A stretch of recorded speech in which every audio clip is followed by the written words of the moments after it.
Archimedes principle. Activity.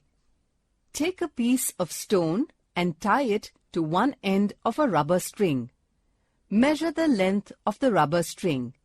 Now suspend the stone by holding the string as shown in the image and again measure the length of rubber string during suspension. Note the elongation of the rubber string due to the weight of stone. Now, slowly dip the stone in water in the container as shown here. Observe what happens to the elongation of the string. You will find that the elongation of the string decreases as the stone is gradually dipped in water. But there is no further change once the stone gets fully immersed in water. The elongation is produced in the string due to weight of stone. The extension decreases when stone is lowered in water. It means that some force acts on the stone in upward direction.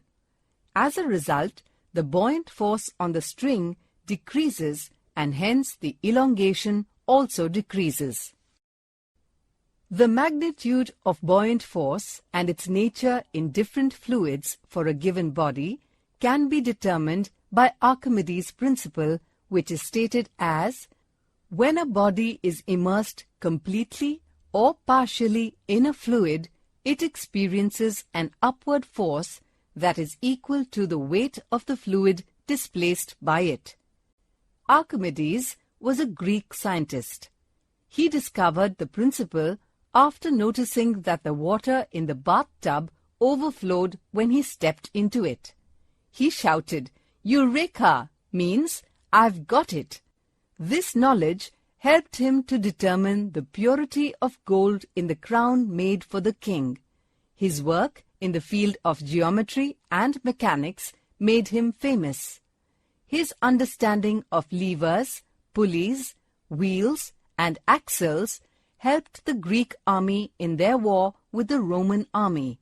Now that we have seen the basics of the Archimedes principle, let us move forward and see the applications of this principle. Applications of Archimedes principle. 1. The Archimedes principle is used in designing ships and submarines.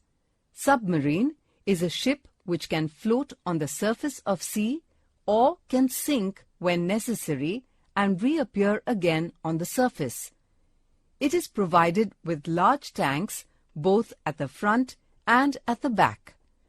These tanks can be filled with seawater or air from compressed air reservoirs. If the tanks are filled with water, the weight of ship increases and hence it sinks according to the requirement.